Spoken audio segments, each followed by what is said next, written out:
Welcome to Mastering Medicare, minimizing your expenses, maximizing your coverage. This is the Q&A question section. So if you have a question, come on up and ask, and we'll be happy to do our best. Hi, my question is, for people who travel around in the U.S. and to other countries a lot, what's the best plan to get, Medicare plan to get?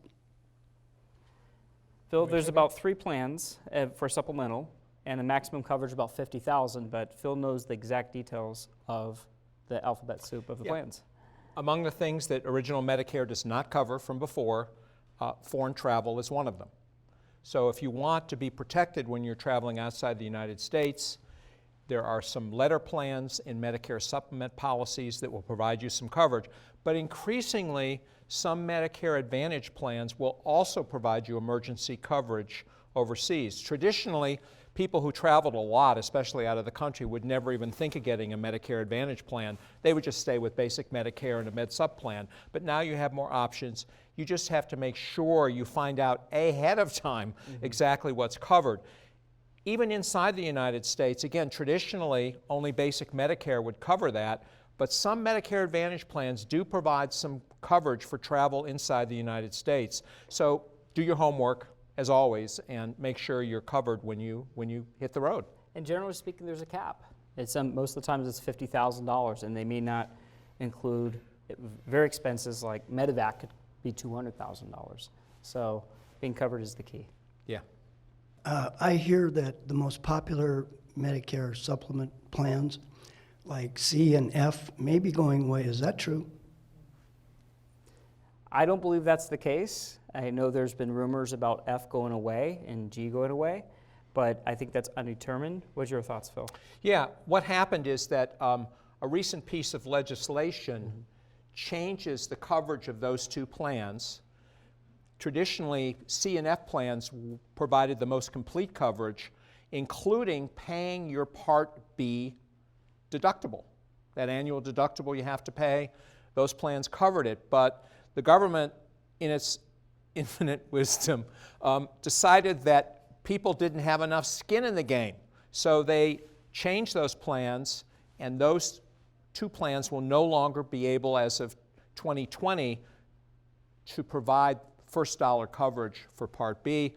Some people think that'll make the plans less attractive. What happens if a plan's not as attractive? Fewer people get it. The people who keep the coverage end up having to pay more because there's fewer of them, and it's not as actuarially attractive in terms of what the rates are. So the jury is out on that. But if you have one of these plans, you can continue to get guaranteed access to it in the future.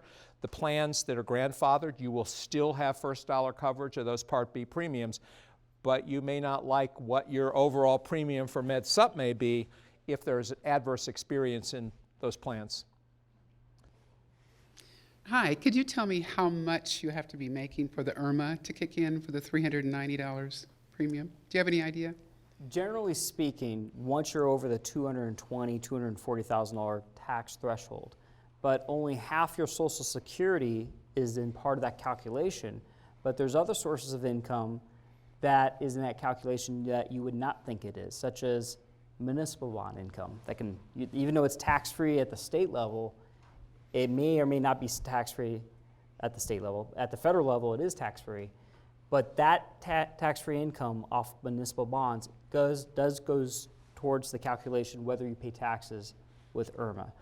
The other factor has to do with qualified monies as you hit IRAs with 70.5 when you're forced to take monies out that can put you over those thresholds. Okay. And I had another question. I have a supplemental plan to my Medicare, so I pay the $121. Now my Part D, I pay Medicare $1,250 for that, but they don't kick in. There's no coverage for the $1,250. Why are you paying? If you ask Medicare, why am I paying $1,250? Do I have coverage? Should I use you as my primary? They said, no, you don't have coverage. You just have to pay $1,250. Based on your question, that's wrong. My guess is if you're paying the $1,250, it might be, is it an income surcharge? Because there is an income surcharge for Part D that doesn't get you any more coverage than you had before.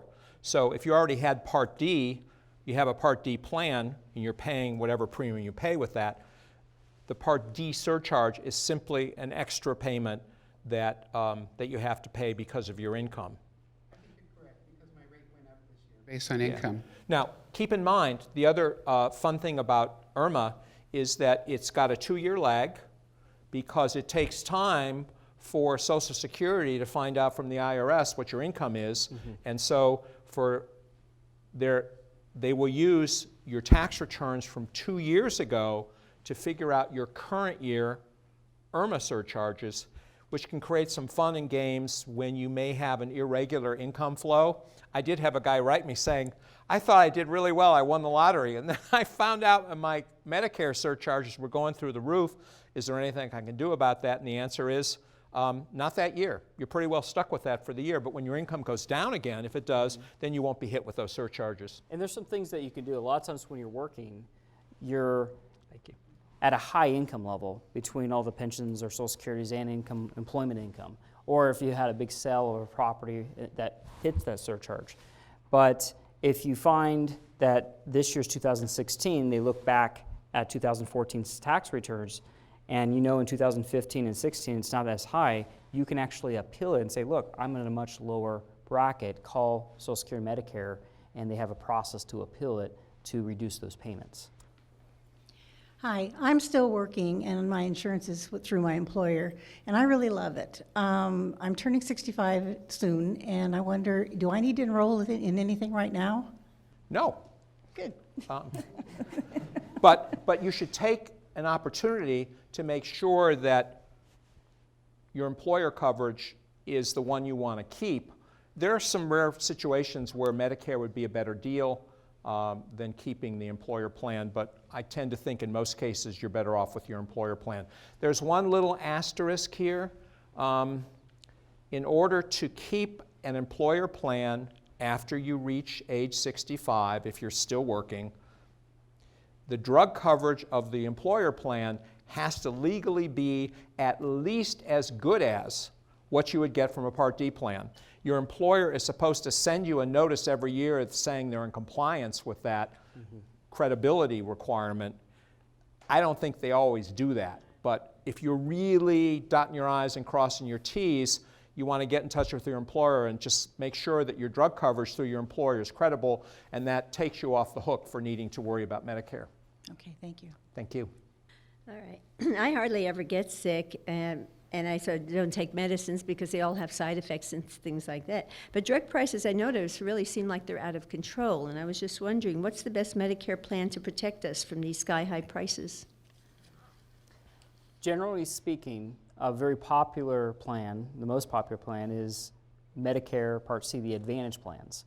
And if you don't go see the doctor very much, it's kind of like a pay-as-you-go type of plan, and that becomes fairly popular. Now, if you do start taking a prescription drug, you have to choose a drug plan, and it's not covered with that. You have one time a year you can change to a new Part D drug plan that does work in alignment with your prescriptions to keep your costs low. But that is a very popular plan if you pay as you go and you don't get sick that often. Yeah.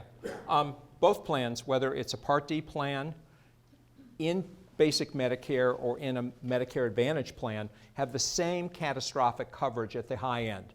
So your out-of-pocket limits are the same in terms of what you would pay. As Josh said, there are some Medicare Advantage plans that are so-called zero premium plans. That includes the health care and the Part D. The only bottom line is you don't want to get sick if you have those plans, because guess what?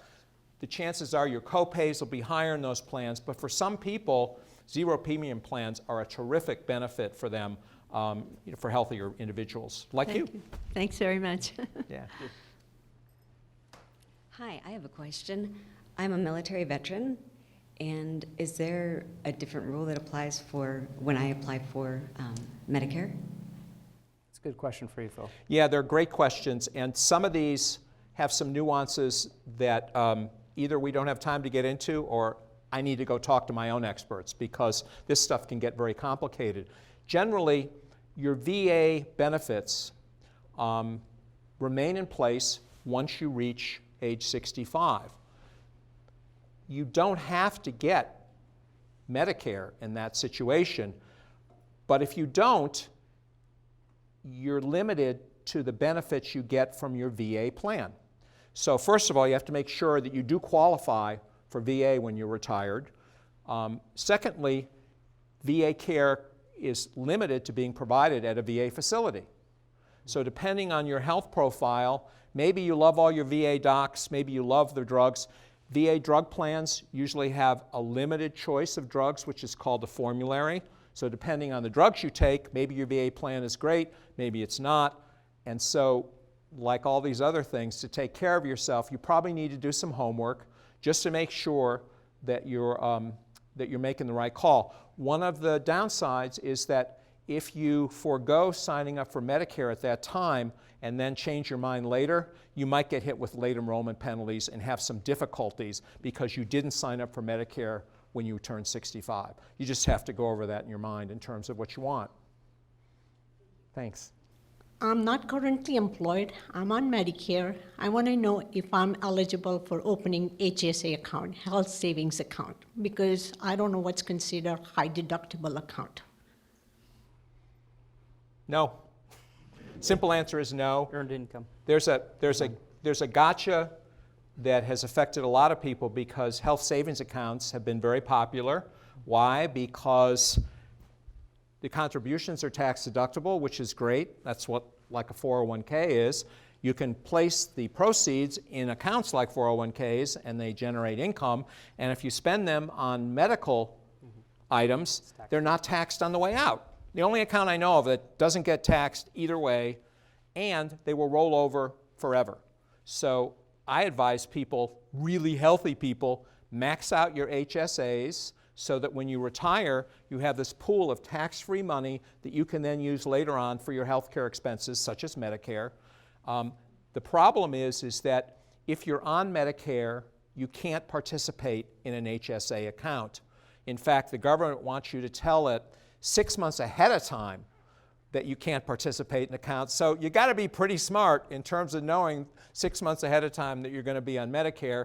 And the gotcha here is that if you take Social Security, by law, you must get Part A of Medicare.